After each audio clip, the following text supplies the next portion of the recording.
Somente em ti construirei a minha casa. Somente em ti colocarei minha esperança. Somente em ti construirei a minha casa. Somente em ti colocarei minha esperança, pois só em ti minha alma achou descanso, pois só em ti eu pude respirar, pois só em ti minha alma achou descanso, pois só em ti eu pude respirar.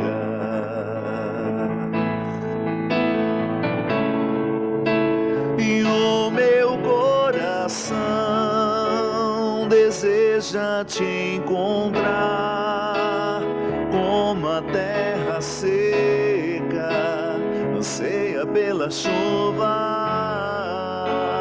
Vem me saciar, pois eu descobri que aqui é o meu lugar.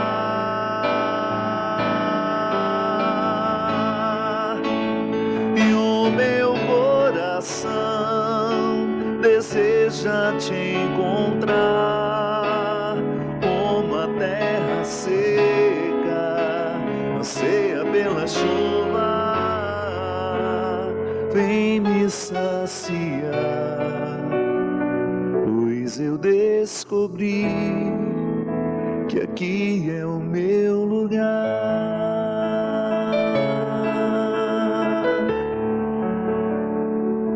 Somente em ti construirei a minha casa. Somente em ti colocarei minha esperança. Somente em ti construirei a minha casa.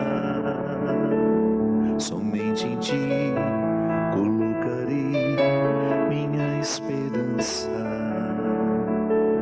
pois só em ti minha alma achou descanso, pois só em ti eu pude respirar,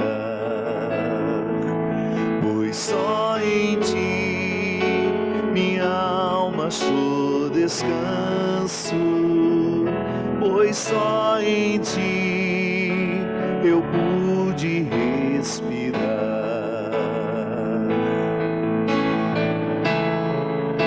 E o meu coração deseja te encontrar, como a terra seca anseia pela chuva. Vem me saciar, pois eu descobri que aqui é o meu lugar.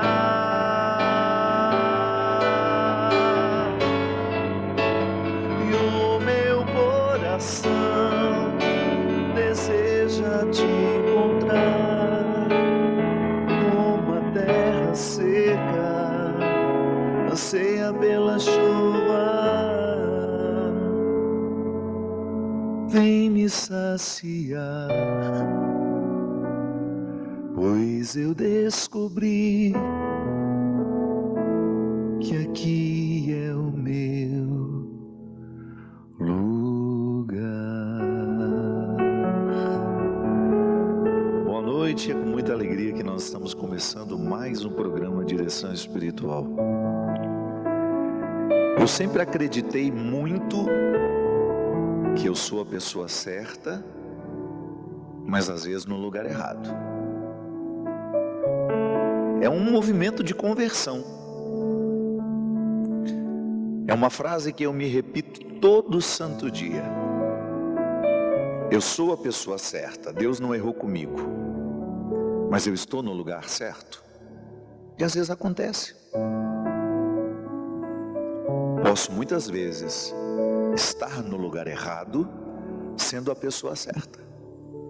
Isso acontece muito no trabalho. Às vezes você é uma pessoa super competente para aquela função, não para a que você está atualmente. E quando você é a pessoa competente no lugar errado, a sua competência deixa de existir. Porque você não está exercendo a sua aptidão. Porque o ser humano não precisa ser bom em tudo que faz. Isso é uma ilusão. O Christian, boa noite, não está viajando hoje, é um excelente pianista. E se eu te colocasse para tocar bateria, Christian? Poderia até tocar alguma coisa, mas não seria não é? É pianista, é um grande músico, mas não tem as aptidões necessárias para tocar bateria. Ou talvez até tenha, mas não desenvolveu. Porque às vezes a gente tem a aptidão, mas não desenvolveu. E às vezes estar numa função diferente pode até sim despertar novas aptidões. Não tem nenhum problema de vez em quando você experimentar fazer coisas diferentes. É bom, o cérebro gosta de aprender. Aliás, os cientistas estão descobrindo que se você quiser evitar o Alzheimer, basta você ter uma alimentação saudável, retirando o açúcar, porque o açúcar provoca aquilo que os cientistas estão chamando, estão dizendo que o Alzheimer é o diabetes do cérebro. Excesso de açúcar pode sim acelerar o processo de quem tem tendência ao Alzheimer. Então os cientistas estão dizendo que se você vive aprendendo, você joga lá para fora o alemão. Não deixa o alemão entrar na sua vida. O Alzheimer fica fora numa mente criativa, que está sempre aprendendo. Então não é problema você experimentar novas aptidões. E de repente até descobrir, nossa, não imaginei que eu pudesse me dar bem nesta função. E deu. Mas quando você percebe que você não está dando o que poderia dar, porque você está na função errada, por uma questão de honestidade com você, você precisa sair. Para você não morrer antes da hora, para você não adoecer, para você não se tornar uma pessoa difícil no trabalho, porque quando eu estou infeliz no que faço, eu também fico infeliz com quem eu faço. Infeliz no que faço, torno-me infeliz com quem eu faço. Então, eu sou a pessoa certa, mas às vezes na função errada, eu acabo me achando a pessoa errada. E tenho uma análise muito equivocada. Você não é a pessoa errada, Deus não errou com você. Mas às vezes nós, por uma comodidade, ou até mesmo por um condicionamento, vamos parar num lugar que não é nosso, para o qual não fomos feitos. Na vida de conversão é a mesma coisa, minha gente. Em muitos momentos da sua vida, é bem provável que você tenha identificado que você estava vivendo uma situação que não era para você. Por exemplo, um relacionamento abusivo. Toda vez que eu vejo alguém dentro de uma relação abusiva, eu tenho consciência de que aquilo não era para ser assim. Deus não nos criou para que nós nos tornássemos escravo de alguém. Escravo espiritualmente, escravo sexualmente, afetivamente. Não. Se eu estou dentro de um relacionamento abusivo, eu sou a pessoa certa no lugar errado. Eu preciso dar um passo na minha libertação. E eu sei que às vezes é difícil. Libertar-se de um relacionamento abusivo é muito difícil. Porque quando o relacionamento abusivo se estabelece, todos os condicionamentos já foram feitos. Porque é uma espécie de cativeiro, né? Não sei se você já teve a oportunidade de ler o meu livro Quem Me Roubou de Mim, que aliás está saindo numa edição totalmente reescrita. A primeira edição foi aqui na Canção Nova e agora ele está sendo relançado pela editora Record. E eu praticamente reescrevi o livro, eles mandaram para eu corrigir. Dá uma olhada se você quer mudar alguma coisa. Eu acho que o livro que tinha 180 páginas passou para 250. Foi bom, porque foi uma nova interpretação das novas formas de escravidões que o mundo gerou.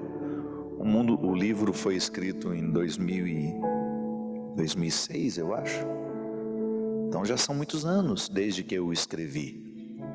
O mundo gerou novos cativeiros, o diabo agiu. Hoje nós temos uma presença maligna entre nós, gerando cativeiros nas pessoas, para as pessoas. Relacionamentos abusivos é um deles. É muito diabólico viver dentro de uma relação abusiva. E como é que você identifica que é abusiva? Porque não há amor. O que há é a compreensão do outro como um objeto de satisfação. E isso muitas vezes está dentro de um casamento, dentro de uma relação de amizade, dentro de uma relação de trabalho. Quando eu percebo que eu sou um objeto de satisfação do outro, eu sou a pessoa certa no lugar errado, porque Deus não me fez para isso. Eu, como padre, o meu ministério é exercido com muito perigo, com muito risco, porque eu tenho a oportunidade de estar em muitos lugares, e eu sei que muitas vezes é importante estar lá, fazer o que eu faço, mas eu não posso esquecer quem eu sou, porque senão eu fico diluído, o outro acaba me usando. Não posso. Um sacerdote nunca pode ser usado por alguém, usado por uma instituição, usado por uma estrutura, por uma empresa, não. A única relação que me permite ser usado por alguém é aquela que eu tenho com Deus. Por Deus eu quero ser usado. Para Deus eu quero ser usado. Com Deus eu quero ser usado. Vocês já me ouviram falar que a teologia mora nas preposições para, por, com. Eu quero ser usado para Deus, por Deus e com Deus. Fora isso, minha gente, serei a pessoa certa no lugar errado. E eu confesso, eu não tenho, graças a Deus, eu tenho muitos defeitos, mas graças a Deus eu tenho muita facilidade de reconhecer os meus erros. E eu sei que eu já errei muito como padre, sendo a pessoa certa no lugar errado. E decidi que não quero mais isso para mim. Você precisa ter muita honestidade para reconhecer se o lugar que você está atualmente é o lugar que Deus preparou para você. Não há nada mais confortável do ponto de vista existencial do que você poder acordar e dizer: que bom, hoje eu sou a pessoa certa, indo para o lugar certo, com as pessoas certas, e vou voltar para a casa certa, com as pessoas certas. Pode ganhar menos, pode ter menos quantidade, viu? Porque quando a gente fica exigente, o número de pessoas que participam da nossa vida diminui drasticamente. Não é nenhum problema você reduzir. Quantas pessoas fazem parte da sua intimidade? Diminua para você ver. Você vai ter mais qualidade. Quantidade não nos salva. A conversão que nós precisamos viver muitas vezes vai fazer o que Jesus manda. Se o teu braço te leva a pecar, corte-o. Se a tua perna te leva a pecar, corte-a. Mas ele não está falando do corpo físico. Mesmo que se ele estivesse falando do corpo físico, não sobraria nada de nós. Tudo nos leva ao pecar no corpo. Tudo em algum momento da sua vida levou você ao pecado. Não sobra nem a baga do olho. Não é disso que ele está falando. Jesus está falando de realidades, situações, pessoas, circunstâncias que muitas vezes geram o pecado na nossa vida. Sim, a gente sabe disso. Por exemplo, se eu sou alcoólatra e quero me livrar do vício do álcool, eu preciso radicalmente cessar a convivência com as pessoas que me levam ao álcool. Você não vai conseguir parar de beber continuando tendo os amigos que bebem. Não se trata de desprezar aquelas pessoas, não, minha gente. Você não precisa desprezar alguém para retirá-la do seu convívio. Você pode fazer isso de forma cristã, de forma elegante, inclusive dizendo: olha nos olhos e fala: olha, eu preciso parar de beber. O álcool está destruindo a minha vida, está destruindo a minha família. E se eu continuar convivendo com você, saindo com você, eu não vou conseguir viver essa mudança, porque você me influencia. Agora, se você quiser parar junto comigo, aí nós dois vamos nos fortalecer. Aí é diferente. A gente precisa ter muita honestidade. Ou então, se você é um homem casado, você percebe que tem uma colega de trabalho que está atraindo de uma forma diferente. Você quer continuar fiel à sua esposa. Se você não for honesto com você, muito em breve você será a pessoa certa no lugar errado. Porque a traição, o que você estará vivendo, não fará bem a você. E não fará bem à pessoa também. Então, muitas vezes, a conversão, ela vai exigir de nós uma honestidade para a qual nós não estamos preparados. Não foi sem motivo que Santo Agostinho dizia que para eu reconhecer um pecado na minha vida, eu tenho que estar movido pela graça de Deus. A graça de Deus é fundamental para que eu tenha consciência do meu pecado. Sem a graça de Deus atuando na minha vida, eu vou achar que o pecado é normal, que trair é normal, que não ter a minha disciplina diária em afastar da minha vida o que me faz mal é normal. Agora, quando a graça de Deus atua em mim, eu vejo tudo com mais clareza, inclusive aquilo que eu preciso deixar e aquilo que eu preciso assumir.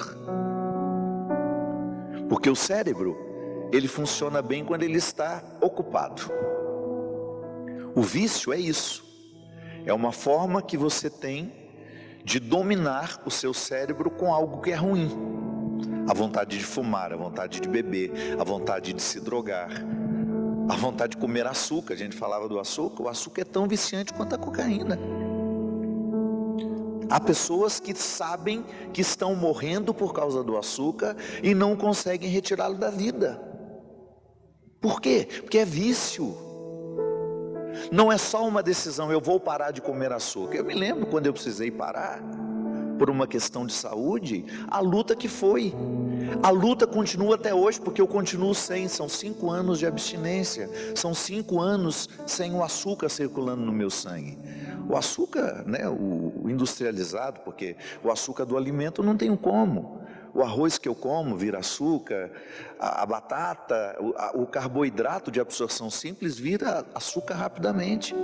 Por isso que eu opto por carboidratos mais complexos, coloco uma salada dentro, coloco uma fibra para diminuir o volume de açúcar circulando no meu sangue. Porque senão eu continuo viciado, comendo batata, comendo macarrão.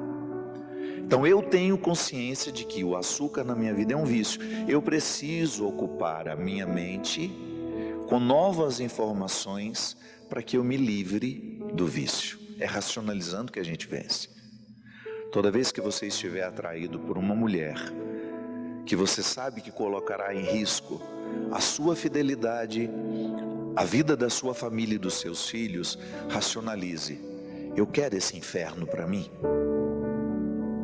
Ou eu quero continuar sendo feliz lá no meu lar, no lugar que é meu, no lugar que eu construir para ser meu, no lugar onde as pessoas me esperam, no lugar que as pessoas são capazes de dar a vida por mim.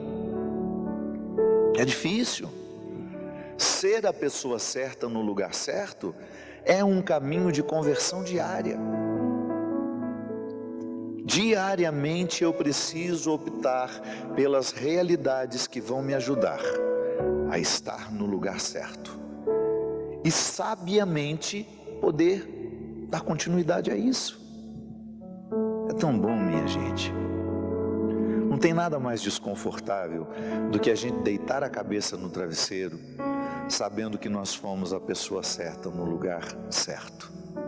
Hoje eu vivi como gostaria de viver. Hoje Deus teve todas as oportunidades de me conduzir. Em nenhum momento o diabo assumiu o controle da minha vida. Em nenhum momento o diabo assumiu o controle das minhas escolhas. É libertador você poder dizer: hoje quem me conduziu foi o Espírito Santo. Não falei mal de ninguém, porque quando eu falo mal de alguém, eu sou a pessoa certa no formato errado. Um cristão não fala mal de outras pessoas. Um cristão não odeia. Pode até ter um ímpeto, viu, minha gente? Eu posso ter até o movimento do ódio dentro de mim, mas eu não deixo ele crescer. É o que dizia o sábio: eu não posso impedir que os passarinhos voem sobre a minha cabeça, mas eu posso impedir que eles façam ninho. O ódio é a mesma coisa. Eu não tenho como travar o movimento do ódio. Às vezes ele vem com toda a força, mas eu preciso escolher se eu quero colocar sangue no ódio ou se eu quero minimizá-lo. Porque sendo cristão, eu não posso orbitar no ódio. Sabe por quê? Onde o ódio está, Deus já fez as malas e foi embora. Deus é amor. Deus é amor. Eu não posso conciliar uma postura de ódio com o meu cristianismo. Não tem como ser os dois. Ou eu sou fofoqueiro, ou eu sou cristão. Os dois eu não posso ser. Então é muito bom quando no final do dia você percebe que o Espírito Santo conseguiu controlar todos os seus impulsos humanos e você foi a pessoa certa no lugar certo. Que o Espírito Santo continue nos iluminando, continue tendo acesso ao nosso coração e regando a terra do nosso coração para que nós sejamos sempre um território dócil à sua ação. Derrame sobre nós a bênção e a proteção do céu, do Deus Todo-Poderoso, Pai, Filho e Espírito Santo. Amém. Até a semana que vem, se Deus quiser. E o meu coração deseja te encontrar, como a terra seca anseia pela chuva. Vem me saciar, pois eu descobri que aqui é o meu lugar.